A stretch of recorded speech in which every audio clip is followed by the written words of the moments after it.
Today on MobiFlow I will be reviewing the new Nokia X6, which is the Finnish mobile giant's latest mid-range touchscreen phone.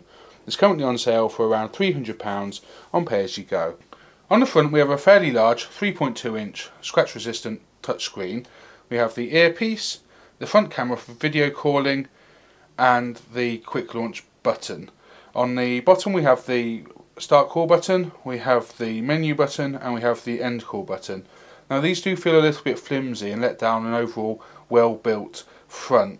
On the right side we have the camera button, we have the lock unlock button, and we have the volume control. Now this is also used for the zoom when you're in camera mode. At the top we have the power button, we have the charger slot, we have the headphone socket, and we have the data socket, which is micro USB. On the back we have the main camera with the dual flash. There isn't anything to cover this, however, so although you have the nice Carl Zeiss lens, you might struggle to keep it clean. The phone itself doesn't actually sit very comfortably in the hand, with it being a little bit narrow for people with large hands. Also, the right thumb doesn't seem to get the lock unlock button very easily. It would be a lot easier if it was up here, or if it was a double tap to unlock. Onto the phone itself we have the front screen.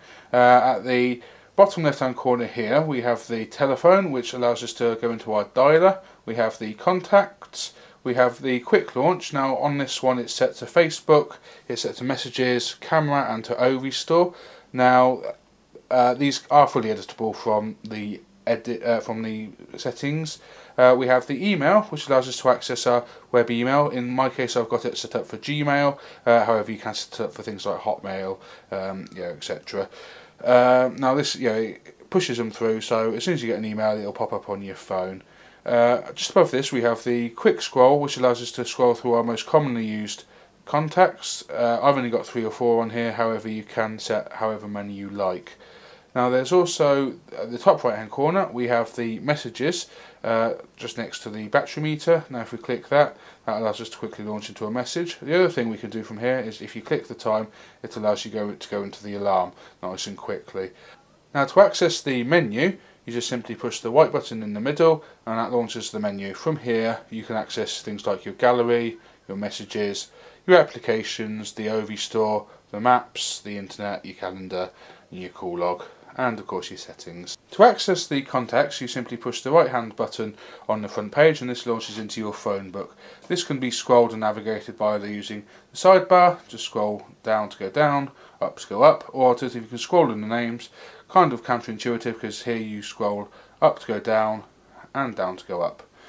Now to launch into a contact we just click any name, so we can click Angela, click again, that will launch into it. Here we can see her mobile number, but if we had things like her home phone number, her email address and things like that stored, they'd all be accessible here as well.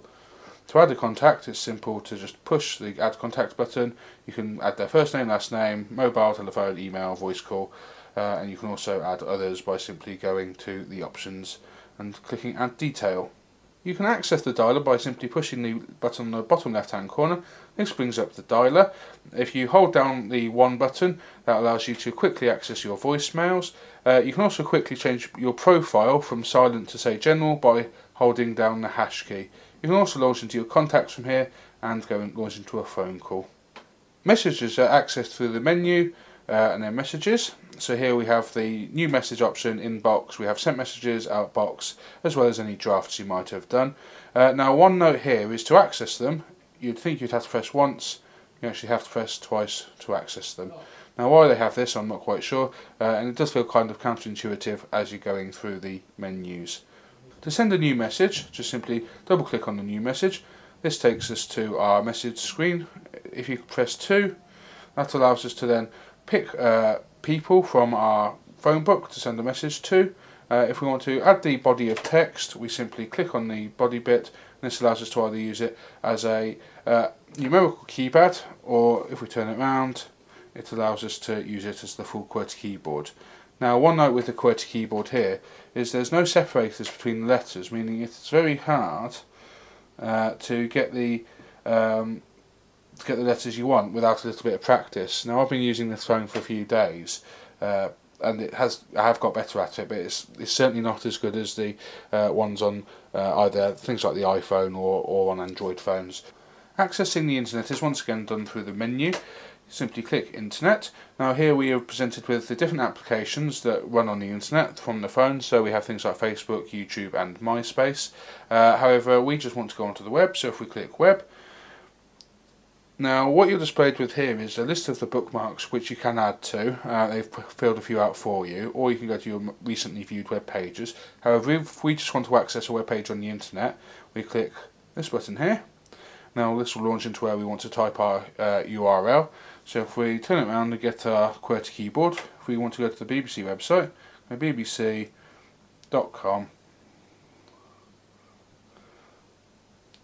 Go. Then we need to go to, and this will start launching. Now at this point it will give us the options as to which one we want to use to do the internet. Now here we have internet through the mobile network, we have WAP, or we can launch through wireless.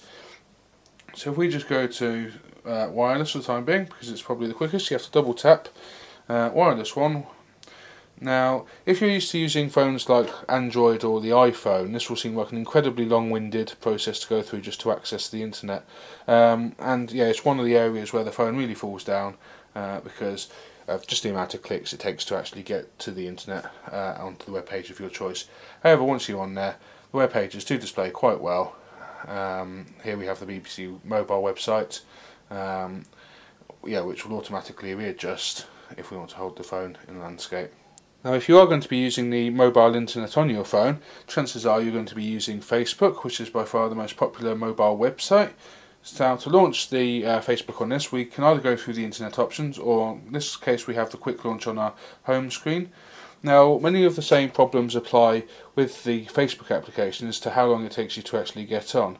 So if we're now connecting, we'll have to say yes, allow for this session, and then have to go to allow yes network connection, so that we then connect. Choose which connection type you want, so in this case we'll go for LAN again because it's the quickest. It then loads up. Now again, if you're used to using the more high-end phones, such as the some of the top Android phones or the iPhone, you'll find that the Facebook is a lot simpler to get into there. Once you get in there though, it's actually quite a good Facebook application. It allows you to see the news feed, you can see your profile, your friends, see your inbox, and all sorts of things like that. The camera is accessed through the menu screen once again. To access it, you simply press Applications and then Camera. Now the other way you can access it is by simply pushing the camera button on the bottom right hand corner of the phone, and this will launch into the camera. Now with the camera you have various options, so here obviously all we're getting is the table, but if we click say Options, this will allow us to use the secondary camera, which is the front camera, or access video mode. If you want to change the flash options, you'd simply press the flash button. This will let you turn the flash to automatic, reduced red eye, on or off.